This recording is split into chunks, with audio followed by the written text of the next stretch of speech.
Hello guys. तो हमने पिछले वाली जो वीडियो थी उसके अंदर हमने डिस्कस किया था स्टैटिस्टिक्स सिंगुलर नाउन के अंदर कि स्टैटिस्टिक्स क्या होती है, उसके प्लूरल सेंस क्या है, सिंगुलर सेंस क्या है, कैसे डिफाइन करते हैं उसको। और पिछली वीडियो के अंदर हमने स्टेजेस भी देखी थी, जो 5 स्टेजेस थी हमारी स्टैटिस्टिक्स की। कि कभी भी हमको डाटा पहले अगर रिफाइन करना है, स्टैट देखनी है, तो उसके लिए हमको पहले देखना पड़ेगा कि डाटा कलेक्शन सही तरीके से हो रखा हो स्टेज 1 के अंदर। फिर उस डाटा को हमने ऑर्गेनाइज किया था। फिर हमने उसको प्रेजेंटेशन किस तरीके से करनी है, बार ग्राफ की फॉर्म में, टेबल की फॉर्म में, डाटा की फॉर्म में, न्यूमेरिकल की फॉर्म में। उसके बाद हम उसको एनालाइज करेंगे कंपैरिजन के बेसिस पे स्टेज 4 के अंदर। और फिर स्टेज के अंदर हमने पढ़ा था कि उस डाटा को इंटरप्रेट कैसे करना है, बताना कैसे है, लोगों को समझाना कैसे है एनालाइज करने के बाद। तो ये 5 स्टेजेस थी जो हमने पिछले वीडियो में डिस्कस की थी। स्टैटिस्टिकल टूल्स के बारे में भी हमने थोरोली देखा था, उसके बारे में भी स्टडी की थी। स्टैटिस्टिकल टूल्स हमको पता चल गए थे क्या थे कि अगर हमको कलेक्ट करना है डाटा को तो दो तरीके हैं हमारे पास, सैंपल मेथड है या सेंसस मेथड है। सैंपल मेथड मतलब कि पूरे के पूरे डाटा को ना कवर अप करके हम कुछ पार्ट को या रैंडमली किसी डाटा को सिलेक्ट करके और उसके ऊपर सर्वे कर लें, तो वो सैंपल मेथड आ जाता है। और सेंसस के अंदर हमने क्या सीखा था कि 100 के 100% डाटा को जब हम क्लैरिफाई करते हैं, जब हम मेजर करते हैं, तो वो आ जाता है हमारा सेंसस के अंदर। तो ऐसे हर एक स्टेज के ऊपर हमारे पास अलग अलग टूल्स थे जो कि इस टेबल के अंदर हमको दे रखे हैं। ये हमने पिछले वाला जो लेक्चर था उसके अंदर कवर नहीं की थी। इस वाले लेक्चर के अंदर हम इस वाली टेबल को डिस्कस करने जा रहे हैं। इस टेबल के अंदर हमको थोरोली बता रखा है कि स्टेज 1 के अंदर स्टडी कैसे करनी है और उसके लिए टूल्स कौन कौन से यूज किए जा सकते हैं। 2 के अंदर, 3 के अंदर, 4 और स्टेज 5 के अंदर पांचों स्टेजेस को किस तरीके से स्टडी किया जाता है, उनका क्या नाम है। नाम हमने पिछले वाले लेक्चर में कर लिया था, बट उनके लिए अलग अलग से टूल्स क्या क्या यूज करने वाले हैं वो हम इस लेक्चर के अंदर पढ़ेंगे। और आगे हम ये भी देखने वाले हैं कि इसके अंदर कौन कौन से स्कोप हैं, स्टैटिस्टिक्स कहाँ कहाँ पर यूज होती है, वो भी इसी लेक्चर के अंदर हम देखेंगे, इसी वीडियो के अंदर हम डिस्कस करने वाले हैं। तो स्टार्ट करते हैं हमारी आज की वीडियो। स्टेज नंबर 1 जो थी हमारी, जिसका नाम था कलेक्शन ऑफ डाटा। मतलब कि कोई डाटा आया, उसको कलेक्ट कैसे करना है, उसके लिए हमारे पास दो तरीके के टूल्स होते हैं। या तो जो डाटा आया वो पूरा का पूरा उसको हम चेक करें, पूरा मेजर करें, वो हो गया हमारा सैंपल टेक्निक, सेंसस टेक्निक। और या फिर हम उस डाटा को क्या करें, रिफाइन करके या एक तरीके से प्रिस्क्रिप्शन देख के स्पेसिफिकेशन के साथ एक ग्रुप में बांटें और उस ग्रुप को एनालाइज करें, तो वो आ जाता है हमारे पास सैंपल टेक्निक। तो दो टेक्निक है हमारे पास, सेंसस टेक्निक और दूसरी सैंपल टेक्निक। सेंसस टेक्निक क्या करती है कि हमारे पास पूरी की पूरी ये बुक है या पूरा का पूरा ये चैप्टर है, जितने भी वीडियोस है, आपने पूरी की पूरी वीडियोस हमारी देखी या पूरी वीडियोस मेरी सारी की सारी वीडियोस देखी और उसको एनालाइज कर लिया, उस ग्रुप में देख लिया कि हाँ ये सारी चीजें समझ में आई हैं और ये सारी चीजें नहीं आई। ये तो हो गया हमारा सेंसस स्टैटिस्टिक्स। बट उस सेंसस स्टैटिस्टिक्स के बाद सैंपल टेक्निक की बात करें तो आपने क्या किया, 5 लेक्चर में से कोई एक लेक्चर हमारा उठाया और उसको आपने रीड करना स्टार्ट किया, उसको देखना स्टार्ट किया। अब उस लेक्चर में हो सकता है आपको पूरा का पूरा लेक्चर समझ आ जाए, पूरा टॉपिक, हो सकता है उससे आगे या उससे पीछे वाला जो टॉपिक है उसके कारण बॉन्डिंग ना बने आपकी। बॉन्डिंग नहीं बनी तो वहां पर क्या हो जाएगा, जो टेक्निक है, डाटा तो वहां से भी कलेक्ट हुआ, आपको समझ में कुछ ना कुछ चीजें आई हैं, बट पूरा टॉपिक क्लियर नहीं हो पाया। तो सैंपल टेक्निक जो है वो तब यूज करते हैं जब हमको या तो जल्दी होती है डाटा कलेक्ट करने की, या फिर हमारे पास उतने रिसोर्सेज नहीं होते जिससे कि पूरे के पूरे डाटा को हम पढ़ पाएं या पूरा का पूरा टाइम हम उसको गैदर कर पाएं उस टेक्निक के लिए, उस डाटा के लिए रिफाइन करने के लिए। तो कलेक्शन ऑफ डाटा, जब भी डाटा कलेक्ट करते हैं तो दो तरीके होते हैं, या तो पूरा का पूरा डाटा फर्स्ट वीडियो से लेके लास्ट वीडियो तक हम देखें, या फिर हम क्या करें, ब्रेक कर करके वीडियोस को देख लें, या फिर उसके एनालिसिस के अंदर चले जाएं वीडियो के डिस्क्रिप्शन में कि इस वीडियो के अंदर क्या क्या चीज़ें समझाई गई हैं। उनमें से जो जो चीज़ें मुझे आती हैं मैं वो स्किप करता जाऊंगा और जो जो चीज़ें मुझे नहीं आती वो मैं वीडियो के अंदर देखता जाऊंगा। तो ये सारी चीज़ें आ जाती है हमारे पास सेंसस और सैंपल टेक्निक के अंदर। और ब्रीफिंग या और एग्जांपल के साथ समझा देते हैं आपको कि सेंसस टेक्निक और सैंपल टेक्निक में क्या फर्क है।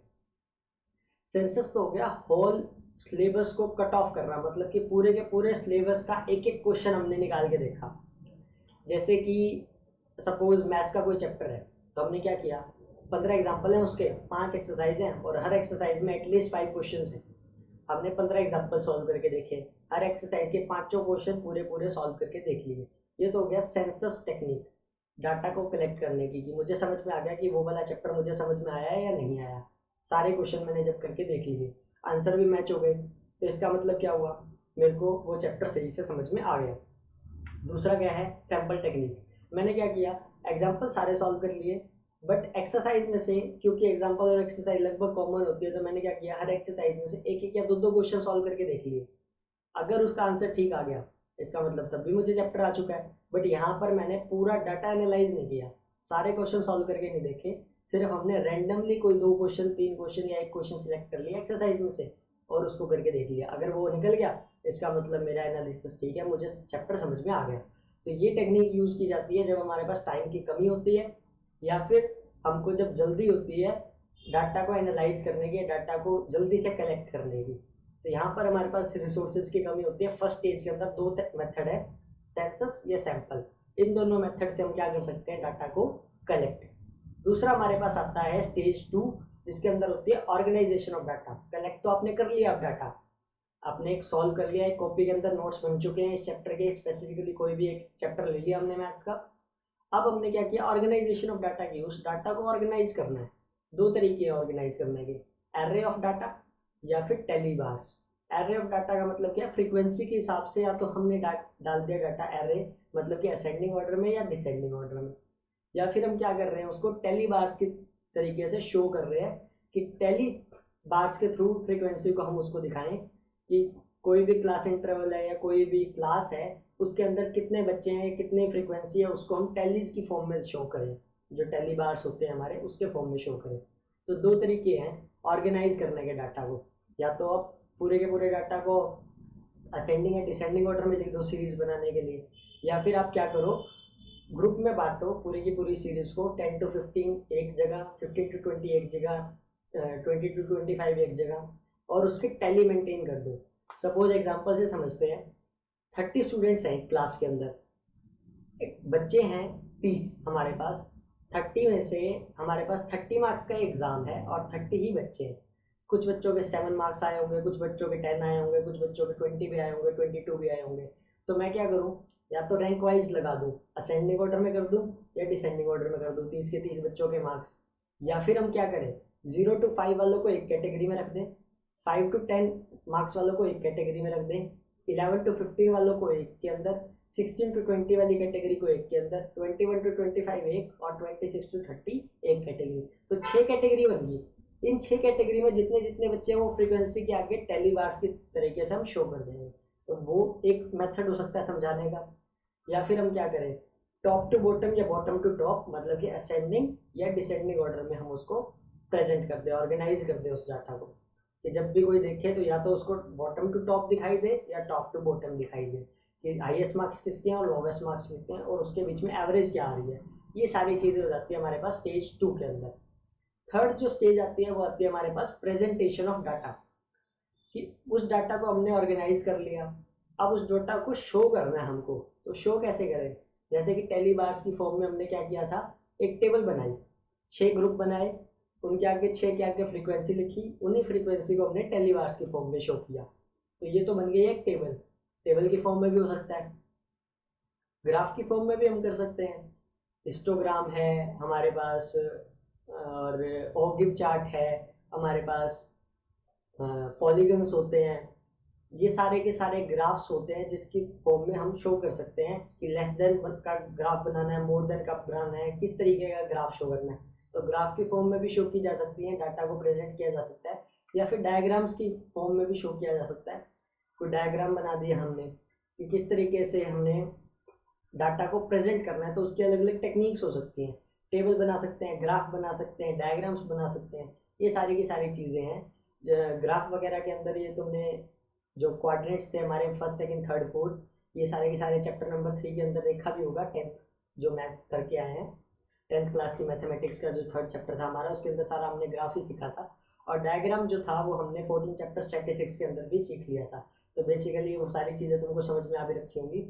14 चैप्टर के अंदर टेबल्स भी थी हमारे पास, मीन मोड मीडियन किस तरीके से निकालना है हमको, पूरा का पूरा जो क्वेश्चन था या सेमिनार था वो पूरा का पूरा टेबल की फॉर्म में दे रखा होता था। तो वो भी हमारे पास स्टेज 3 के अंदर चीज़ें आ जाती हैं। स्टेज 4 हमारी स्टार्ट होती है एनालिसिस ऑफ डाटा के थ्रू। एनालिसिस ऑफ डाटा के अंदर क्या सिस्टम रह जाता है कि अब हमने कलेक्शन कर ली डाटा की, ऑर्गेनाइजेशन कर लिया, प्रेजेंटेशन भी कर लिया। अब डाटा को एनालाइज करना है कि जो डाटा है वो ठीक है या नहीं है, सही है या नहीं है। तो कैसे करेंगे? या तो हम परसेंटेज निकाल लें हर डाटा की, ये जो डाटा है वो कितना एक्यूरेट है, क्या परसेंटेज आ रही है उसकी। तो परसेंटेज निकाल सकते हैं, एवरेज निकाल सकते हैं, सम करके divide by total number of terms, जितने भी टर्म्स लिए हमने उसका एवरेज निकाल दिया हमने, बेसिकली मीन भी बोल सकते हैं इसको। कोरिलेशन देख सकते हैं, कोरिलेशन का मतलब है दो सीरीज हैं, उनके बीच में क्या रिलेशनशिप है, क्या वो पॉजिटिव पॉइंट की तरफ जा रही हैं, दोनों साथ में चल रही हैं या दोनों अगेंस्ट चल रही हैं। ये भी थर्ड चैप्टर के थ्रू ही समझा सकते हैं हम मैथ्स के, कि दो लाइंस थी हमारी, उस वो क्या थी, पैरेलल थी, कंसिस्टेंट थी या इनकंसिस्टेंट थी। ये सारी की सारी चीज़ें आपने पढ़ ली है। तो उसी का नाम स्टैट की फॉर्म में कोरिलेशन हो गया, कि दो सीरीज है उनका क्या रिलेशन है, क्या वो पॉजिटिव की तरफ जा रही है या वो नेगेटिव की तरफ जा रही है। और थर्ड आ जाता है हमारे पास रिग्रेशन कोफिशिएंट। रिग्रेशन कोफिशिएंट का मतलब क्या है कि रिग्रेशन क्या है, उनका इफेक्ट क्या होने वाला है। दो का रिलेशनशिप देख लिया, वो तो कोरिलेशन के अंदर हो गया। रिग्रेशन क्या है, अगर कोई एक वैल्यू चेंज हो जाए उस सीरीज में तो उसका क्या इफेक्ट आने वाला है आगे आने वाली वैल्यूज के ऊपर या आगे आने वाले रिजल्ट के ऊपर। तो ये सारी चीज़ें हम एनालाइज करते हैं स्टेज 4 के अंदर। जो लास्ट स्टेज है हमारी स्टेज 5, उसके अंदर क्या हमारे पास इंटरप्रिटेशन ऑफ डाटा होती है। डाटा को इंटरप्रेट कैसे करना है, अब एनालाइज हो चुका है, अब लोगों को दिखाना है हमको वो डाटा। तो दिखाना है तो इंटरप्रेट करना पड़ेगा, लोगों को बताना पड़ेगा उस डाटा के बारे में। कोई भी नई ऐप लॉन्च होती है, जैसे कि अभी शिक्षा सेतु गवर्नमेंट ने लॉन्च किया है, आरोग्य सेतु ऐप लॉन्च की है सेफ्टी पर्पज के लिए। तो ये सारी चीज़ क्या है, उन्होंने एनालाइज तो कर दी, अब इंटरप्रेट करनी है, मतलब लोगों तक वो मैसेज पहुंचाना है कि ऐसी कोई ऐप है, आप उसको यूज़ करोगे तो it will be better for you. तो इसके लिए क्या है, हमारे पास कुछ स्टैटिस्टिकल टूल्स होते हैं स्टैटिस्टिक्स सब्जेक्ट्स के अंदर, इस फॉर्म के अंदर। तो यहाँ पर कौन कौन से टूल्स होते हैं हमारे पास? मैग्नीट्यूड ऑफ परसेंटेज, परसेंटेज निकाली जा सकती है, उसका मैग्नीट्यूड मतलब एक पॉइंट निकाला जा सकता है। एवरेजेस निकाल सकते हैं हम, डिग्री निकाल सकते हैं रिलेशनशिप की, किस चीज़ की रिलेशनशिप, जितने भी इकोनॉमिक वेरिएबल्स हैं, किसी का प्राइस बढ़ रहा है, किसी की क्वांटिटी कम हो रही है या किसी की क्वांटिटी बढ़ रही है, डिमांड कम हो रही है। तो ये सारी की सारी चीज़ें डिपेंड करती हैं इंटरप्रिटेशन ऑफ डाटा के ऊपर, कि चीज़ें बढ़ या कम तो हो रही हैं, बढ़ रही हैं, कहीं कहीं कम हो रही हैं, बट उनको इंटरप्रेट कैसे करना पड़ेगा, बताएंगे कैसे। जैसे कि शेयर मार्केट है, उसके अंदर हर रोज़ की फ्लक्चुएशंस हैं, किसी शेयर का प्राइस अप जाता है, किसी शेयर का प्राइस कम जाता है, डाउन भी चला जाता है। तो वो सारी की सारी चीज़ें किसके ऊपर डिपेंड करती है? इंटरप्रिटेशन ऑफ डाटा के ऊपर, कि बढ़ रहा है तो अब फायदा होने वाला है या कम होगा तब फायदा होने वाला है। तो ये सारी की सारी चीज़ें कौन बताने वाला है आपको? स्टैटिस्टिक्स बताने वाली है। तो आई होप सो कि जो स्टेज 1 to 5 है ये सारी की सारी चीज़ें क्लियर हो गई होंगी आपको। अब हम चल रहे हैं अगले टॉपिक की तरफ, इसी वीडियो में डिस्कस करने वाले हैं ये वाला टॉपिक भी। टॉपिक का नाम है स्कोप ऑफ स्टैटिस्टिक्स, कि जो हमारा स्टैटिस्टिक्स है उसकी स्कोप क्या है, कहाँ कहाँ यूज़ होती है स्टैटिस्टिक्स। 3 जगह यूज़ होती है स्टैटिस्टिक्स हमारी। सबसे पहली जगह नेचर ऑफ स्टैटिस्टिक्स, कि जो स्टैटिस्टिक्स है वो कहाँ कहाँ स्टडी की जाती है। सबसे पहली चीज़ तो ये कि स्टैटिस्टिक्स का नेचर क्या है, उस जगह पे स्टैटिस्टिक्स को यूज़ किया जाता है ये पहचानने के लिए कि स्टैटिस्टिक्स का नेचर कैसा है, न्यूमेरिकल है, थ्योरेटिकल है, कैसा है। दूसरा जो चीज़ है वो आती है subject matter of statistics. Statistics का सब्जेक्ट मैटर कैसा होना चाहिए? न्यूमेरिकल होना चाहिए, एग्रीगेट फैक्ट्स होने चाहिए, या फिर कोई और तरीके का डाटा या न्यूमेरिकल वैल्यूज या फैक्ट्स फिगर्स होनी चाहिए। ये सारी चीज़ें भी इसी के अंदर आ जाती हैं। और थर्ड जो स्कोप है स्टैटिस्टिक्स का वो आता है हमारे पास लिमिटेशंस, कि स्टैटिस्टिक्स को समझने के लिए ये भी देखना पड़ेगा कि उसमें स्टैटिस्टिक्स के अंदर कमियां कहाँ कहाँ हैं, क्या क्या कमियां रह गई हैं। वो सारी चीज़ें हम पढ़ेंगे इस टॉपिक के अंदर। तो स्टार्ट करते हैं। सबसे पहले वाला जो स्कोप है हमारे पास वो है नेचर ऑफ स्टैटिस्टिक्स, कि स्टैटिस्टिक्स को देखने के लिए हमको सबसे पहली चीज़ जो देखनी पड़ेगी वो देखनी पड़ेगी हमको कि स्टैटिस्टिक्स का नेचर कैसा है, किस तरीके की स्टैटिस्टिक्स होती कैसी है। हमने सिंगुलर सेंस देख ली, प्लूरल सेंस देख ली, बट स्टैटिस्टिक्स का नेचर कैसा है, फीचर या एक तरीके से हम उसको पहचान सके तो कैसे पहचानेंगे स्टैटिस्टिक्स को। तो स्टैटिस्टिक्स जो प्रोफेसर टिपेट ने बताई है वो कहा है उन्होंने कि स्टैटिस्टिक्स जो है वो दोनों चीज़ें हैं, साइंस भी है एज वेल एज आर्ट भी है। इसका मतलब क्या है कि जो स्टैटिस्टिक्स है उसको हम साइंस भी कह सकते हैं और उसी को हम आर्ट भी कह सकते हैं। अब साइंस और आर्ट कैसे कह सकते हैं? अब ये तो कॉमर्स की फील्ड है या कॉमर्स का सब्जेक्ट है, तो आप पूछोगे सर कि साइंस कैसे हो सकती है स्टैटिस्टिक्स, या साइंस जो स्टैटिस्टिक्स है वो आर्ट कैसे है? तो उसका टेक्निकल रीज़न ये है कि स्टैटिस्टिक्स के अंदर भी फॉर्मूलाज होते हैं जैसे कि साइंस के अंदर फॉर्मूले होते हैं। तो हमारे पास फैक्ट्स फिगर्स को प्रूव करने के लिए कि वो सारी की सारी चीज़ें वैलिडेट है या वो सारी की सारी चीज़ें जो हैं वेरीफाई की जा सकती हैं, तो इस बेसिस पे जो स्टैटिस्टिक्स है उसको साइंस कह सकते हैं हम। साइंस के अंदर भी हमारे पास फॉर्मूले होते हैं, उसी के वैल्यूज़ के ऊपर एक स्पेसिफिक आंसर निकल जाता है और वो आंसर चेंज नहीं कर सकते हम, क्योंकि वो क्या है, हमने स्टेप टू स्टेप फॉर्मूले के बेसिस पे किया है, फॉर्मूला कभी चेंज नहीं किया जा सकता। डेरिवेशंस है हमारे पास, same as it is statistics के अंदर भी डेरिवेशंस हैं। जैसे मीन निकालना, मीन का एक स्पेसिफिक फॉर्मूला था। मीडियन निकाला आपने, मीडियन के अंदर एक स्पेसिफिक फॉर्मूला है। मोड निकाला, मोड के अंदर एक स्पेसिफिक फॉर्मूला था। तो स्टैटिस्टिक्स क्या हो गई, यहाँ से प्रूव हो गया कि ये साइंस है। आर्ट कैसे है? फिर आप ये पूछोगे कि सर साइंस तो बता दिया, ठीक है साइंस हो गई, बट ये आर्ट कैसे है? तो स्टैटिस्टिक्स आर्ट इस तरीके से कह सकते हैं हम कि स्टैटिस्टिक्स के अंदर हम चीज़ों को कहीं ना कहीं चेंज भी कर सकते हैं या एक तरीके से आर्ट के मैनर में भी देख सकते हैं।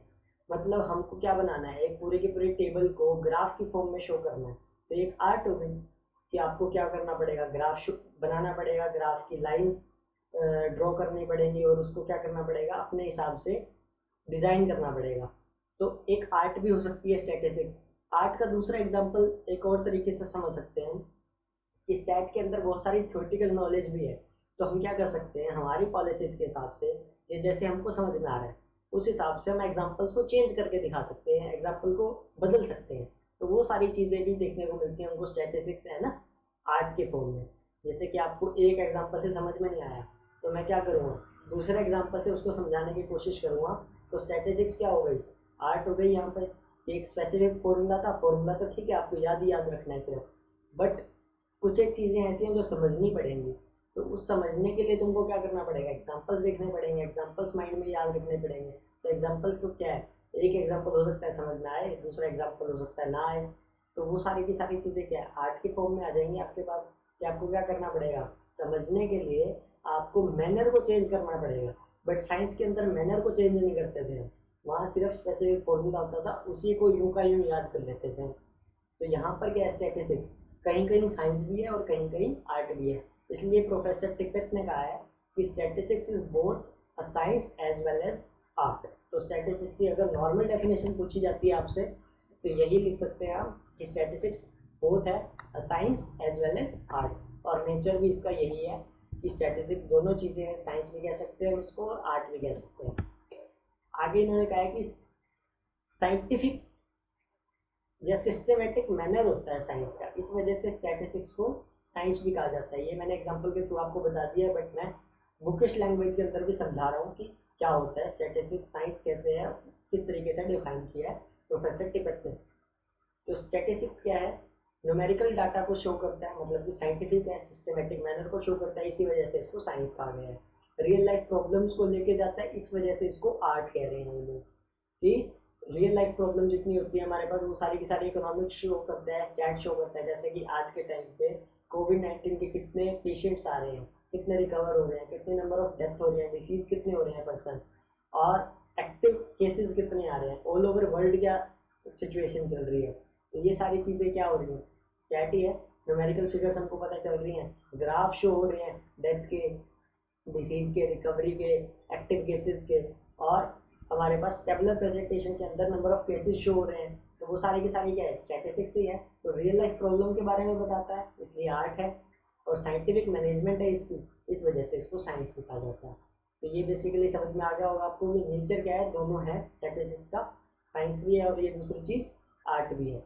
लास्ट लाइन पे चलें तो problem of unemployment in India is more meaningful analyse when the size of unemployment is supported with quantitative data। इसका मतलब क्या था आखिरी लाइन का, कि स्टैटिस्टिक्स क्या करता है, रियल लाइफ प्रॉब्लम के बारे में तो बताता है बट रियल लाइफ प्रॉब्लम को खोल के काफ़ी बार बता देता है। जैसे कि हम कहें कि अनएम्प्लॉयमेंट इंडिया के अंदर कितनी है, तो बहुत सारे बंदों को नहीं पता होगा।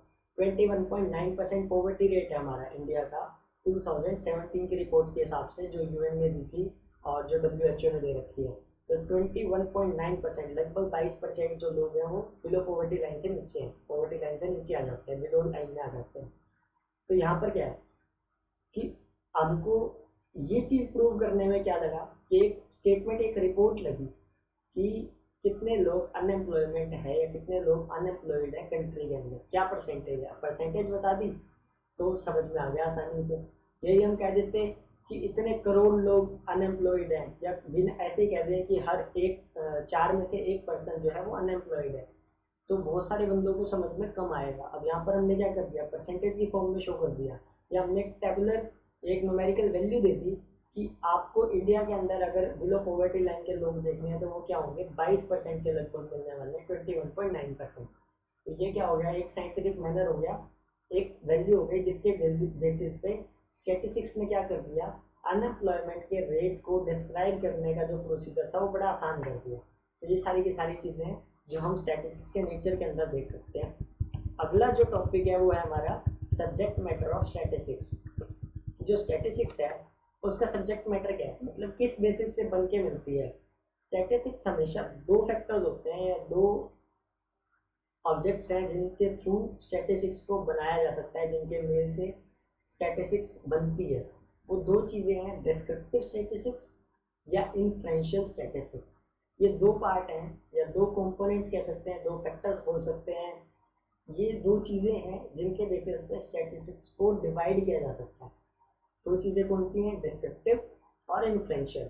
आप पूछोगे कि सर ये डिस्क्रिप्टिव इन्फ्रेंशियल क्या होती है, तो अब इन दोनों टॉपिक के ऊपर चलते हैं कि डिस्क्रिप्टिव का मतलब क्या है और इन्फ्रेंशियल का मतलब क्या है। डिस्क्रिप्टिव पे चलते हैं सबसे पहले। डिस्क्रिप्टिव स्टैटिस्टिक्स क्या होती है, डिस्क्रिप्टिव के अंदर हम वो सारी चीज़ें करते हैं जो अभी तक हम पढ़ते हुए आए हैं। मतलब डिस्क्रिप्टिव से याद रख लेना, डिस्क्रिप्शन, किसी भी चीज़ को अगर हम थ्योरेटिकली बताएं, डिस्क्राइब करें, तो हो गई डिस्क्रिप्टिव स्टैटिस्टिक्स। मतलब डाटा को कलेक्ट किया, प्रेजेंट किया, ऑर्गेनाइज किया, एनालाइज किया, इंटरप्रेट किया, ये सारा का सारा क्या कर दिया, डिस्क्रिप्शन दे दिया आपने डाटा का। तो ये क्या हो गई, डिस्क्रिप्टिव स्टैटिस्टिक्स हो गई। मतलब एवरेज निकालना, मीन निकालना, मोड निकालना, मीडियन निकालना, डिस्पर्सन निकालना, स्टैंडर्ड डेविएशन करना, मीन डेविएशन करना, जितनी भी चीज़ें तुमने वर्ड्स यहाँ पर टूल, स्टैटिस्टिकल टूल जितने भी थे इस टेबल के अंदर जो हमने पढ़े थे, ये सारे के सारे क्या आ जाएंगे, ये सारे के सारे हमारे क्या है, डिस्क्रिप्टिव स्टैटिस्टिक्स के अंदर है। मतलब डिस्क्रिप्टिव स्टैटिस्टिक्स का बेसिक मतलब होता है कि किसी भी स्टैटिस्टिक्स या किसी भी डाटा के बारे में डिस्क्रिप्शन देना, बताना क्या है क्या नहीं, वो हो गई हमारी डिस्क्रिप्टिव स्टैटिस्टिक्स। अब हम चलते हैं दूसरे वाली जो स्टैटिस्टिक्स है उसके ऊपर, वो है हमारी इन्फ्रेंशियल स्टैटिस्टिक्स। इन्फ्रेंशियल स्टैटिस्टिक्स क्या होगी, आप कहोगे कि ये सारी चीज़ें तो हमने पढ़ ली, आपने तो सारे के सारे स्टैटिस्टिकल टूल डिस्क्रिप्टिव के अंदर ही कह दिए, तो इन्फ्रेंशियल के अंदर क्या होता है। तो इन्फ्रेंशियल इससे हटके है। इन्फ्रेंशियल के अंदर क्या है, इन्फ्रेंशियल के अंदर हम कंक्लूजन्स निकालते हैं कि हमने रिजल्ट निकाल लिया। रिजल्ट निकालने तक का काम था डिस्क्रिप्टिव स्टैटिस्टिक्स का। जो हमारी डिस्क्रिप्टिव स्टैटिस्टिक्स थी उसके अंदर हमारा काम था रिजल्ट निकालने तक का। रिजल्ट निकालने के बाद उससे क्या निकल के आ रहा है, मतलब कंक्लूजन क्या ड्रॉ हो रहा है, वो होगा हमारा इन्फ्रेंशियल स्टैटिस्टिक्स के अंदर। जैसे कि इन्फ्रेंशियल स्टैटिस्टिक्स के अंदर डेफिनेशन क्या है, refers to all such method by which conclusions are drawn relating to the universe और population on the basis of a given sample. एक गिवन सैंपल के बेसिस पे जो भी कंक्लूजन निकाले जा सकते हैं वो सारा का सारा इन्फ्रेंशियल स्टैटिस्टिक्स होगा। एग्जाम्पल्स से समझ लेते हैं, ये तो हो गई हमारी थ्योरेटिकल बात। एग्जाम्पल क्या है इसका, जैसे कि कोविड-19 के कितने नंबर ऑफ केसेस आ रहे हैं रोज के, कितने नंबर ऑफ एक्टिव केसेस आ रहे हैं, कितने नंबर ऑफ डेथ हो रही है और कितने नंबर ऑफ पर्सन रिकवर हो रहे हैं, ये सारा का सारा तो हो गया डिस्क्रिप्टिव स्टैटिस्टिक्स। अब बात करते हैं इन्फ्रेंशियल की। पिछले दिन से इस दिन आज कितने परसेंट की ग्रोथ हुई, रिजल्ट क्या निकल के आया, कंक्लूजन क्या है, कौन सी स्टेट सबसे ज़्यादा इफेक्टिव हो रही है, कौन सी स्टेट सबसे कम इफेक्ट है, ये आती है हमारी इन्फ्रेंशियल स्टैटिस्टिक्स के अंदर। मतलब डिस्क्रिप्टिव स्टैटिस्टिक्स ने सिर्फ आपको ये बताया कि फैक्ट्स क्या हैं, फिगर्स क्या हैं।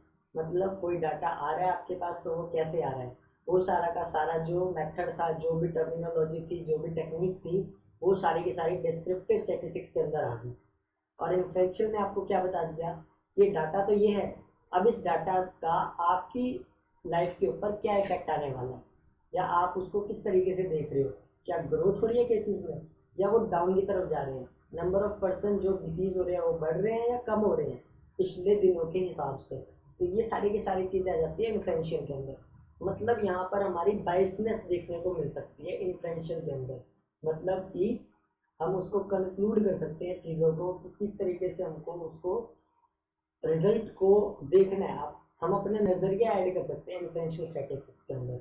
तो जो पार्ट था साइंस और आर्ट का, तो डिस्क्रिप्टिव स्टैटिस्टिक्स को हम ये भी कह सकते हैं it is a part of science statistics. क्योंकि डिस्क्रिप्टिव के अंदर क्या है, हमारे पास प्रॉपर प्रोसीजर होता है, प्रॉपर प्रोसेस होती है, उसी के हिसाब से हम क्या करते हैं स्टैट के डाटा को डिवाइड करते हैं।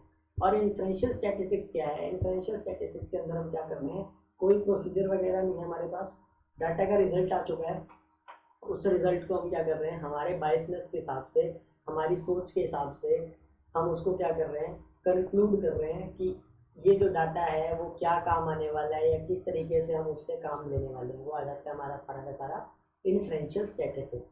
तो ये हमारी समझ में क्लैरिटी के बेसिस पे हो गया होगा कि डिस्क्रिप्टिव स्टैटिस्टिक्स क्या है, इन्फ्रेंशियल स्टैटिस्टिक्स क्या है। आई होप सो ये दोनों चीज़ें जो हैं वो आपको समझ में आ गई होंगी कि जो डिस्क्रिप्टिव स्टैटिस्टिक्स है और जो इन्फ्रेंशियल स्टैटिस्टिक्स है वो बेसिकली क्या चीज़ किस तरीके से यूज़ की जाती है। तो बुक के अंदर एग्जाम्पल दे रखे हैं वो भी समझ लेते हैं।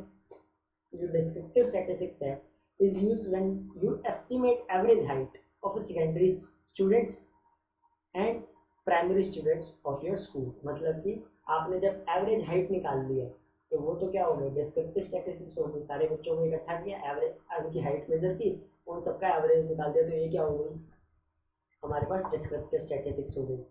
वहीं हम बात करें इन्फ्रेंशियल की, तो हमने क्या किया पूरी की पूरी क्लास को एवरेज वेट के हिसाब से क्लासीफाई कर दिया, सैंपल ले लिए उसके। इसके अंदर जो एग्जांपल दे रखा है वो क्या दे रखा है कि यहाँ पर इन्फ्रेंशियल स्टैटिस्टिक्स के अंदर क्या है, सारे बच्चों के आपने वेट किया, उसका एवरेज निकाल दिया, और हर बच्चे इंडिविजुअल के साथ आपने क्या किया मैच किया कि वो जो एवरेज वेट है उसके अंदर कितना डिफरेंस आ रहा है।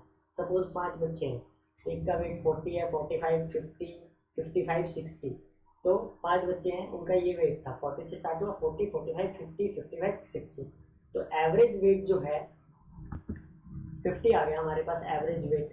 तो एवरेज वेट 50 आ गया, तो हो सकता है जो फर्स्ट वाला बच्चा था 40 का उसका एवरेज वेट 50, हमारे पास तो पांचों बच्चों का एवरेज वेट 50 आया है, तो फर्स्ट वाले के साथ डेविएशन आई 10 kg की, सेकंड वाले बच्चे के साथ डेविएशन आई 5 kg की, जो थर्ड वाला बच्चा था उसका 50 वेट था तो कोई डेविएशन नहीं आई, फोर्थ वाला जो बच्चा था उसका 55 वेट था तो प्लस 5 की डेविएशन आ गई, और लास्ट वाले बच्चे के साथ 60 वेट था उसमें प्लस 10 की डेविएशन आ गई। तो हमने क्या किया यहाँ पे इन्फ्रेंशियल स्टैटिस्टिक्स एवरेज निकाला, ये तो डिस्क्रिप्टिव पार्ट हो गया। डिफरेंशियल के अंदर हमने क्या किया उस एवरेज को हर बच्चे के साथ मेजर किया और हर बच्चे को बताया कि आप एवरेज से कितने ज़्यादा हो या कितने कम हो, आपको वजन बढ़ाना पड़ेगा या आपको वजन कम करना पड़ेगा।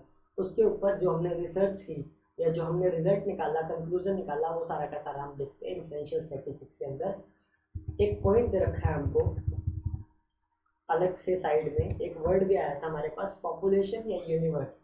ये यूनिवर्स या पॉपुलेशन क्या होती है, 10 तक जो हमने यूनिवर्स पढ़ी है या जो साइंस में यूनिवर्स पढ़ते हुए आए हैं वो तो क्या है ऑल ओवर वर्ल्ड है, या यूनिवर्स जो हम कहते थे कि ठीक है जी जहाँ तक हम देख पा रहे हैं वो पूरी की पूरी यूनिवर्स है, ये जितने भी प्लैनेट्स हैं जितने भी गैलेक्सीज हैं उसके सम को हमने क्या कह दिया था यूनिवर्स कह दिया था।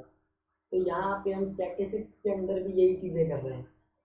हमारे पास जो डाटा है, जितना भी डाटा है, जितने भी डाटा को हम देख पा रहे हैं उसको हम बोलते हैं यूनिवर्स। कि सपोज हम स्टेज पे खड़े हैं स्कूल में और वहाँ पर 1000 बच्चे दिखते हैं हमको, तो अगर हम उन 1000 बच्चों को एनालाइज करने वाले हैं या 1000 बच्चे हमको दिख रहे हैं तो वो हमारा एक डाटा हो गया।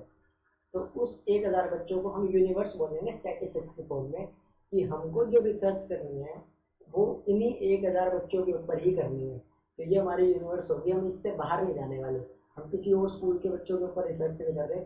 ऐसा नहीं होगा कि 999 बच्चे यहीं के उठा लिए और एक हमने किसी और स्कूल के बच्चे को उठा लिया, ऐसा नहीं होने वाला। तो डाटा क्या है, जितना डाटा एनालाइज होने वाला है उस एरिया को, उस बाउंड्री को, जितने भी नंबर ऑफ आइटम्स हैं उसको हम यूनिवर्स बोल देते हैं, और इसी को पॉपुलेशन भी बोला जा सकता है। तो इस डाटा की क्या पॉपुलेशन है, 1000 स्टूडेंट्स हैं तो 1000 पॉपुलेशन होगी जी। तो ये बेसिकली कुछ टर्म्स थी जो हमने डिफरेंशियल के अंदर पढ़ी थी थर्ड लाइन के अंदर, कि रिलेटिंग टू द यूनिवर्स और population on the basis of given sample. ये एक सैंपल के अंदर जितनी भी यूनिट्स होने वाली हैं वो हमारी एक यूनिवर्स या एक पॉपुलेशन होती है। तो ये जो टर्म थी ये आपको समझ में आ गई है होगी, आई होप सो। तो आज की जो क्लास थी उसके अंदर हमने 3 चीज़ें पढ़ी। स्टेज 1 to 5 के अंदर स्टैटिस्टिकल टूल्स और स्टैटिस्टिकल स्टडी कैसी होती है, फर्स्ट टॉपिक ये था हमारा। दूसरा, नेचर ऑफ स्टैटिस्टिक्स क्या है, साइंस भी है आर्ट भी है, ये दोनों चीज़ें हमने देखी इसके अंदर। और थर्ड जो था वो हमारा मोस्ट इंपॉर्टेंट टॉपिक था, ये था सब्जेक्ट मैटर ऑफ स्टैटिस्टिक्स।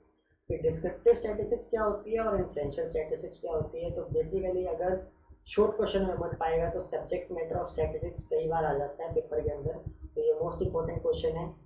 ये 3 चीज़ें हमने पढ़ ली हैं इस टॉपिक के अंदर। अगले वाले टॉपिक के अंदर हम लिमिटेशंस और इम्पोर्टेंस स्टैटिस्टिक्स के वो करने की कोशिश करेंगे। So thank you guys.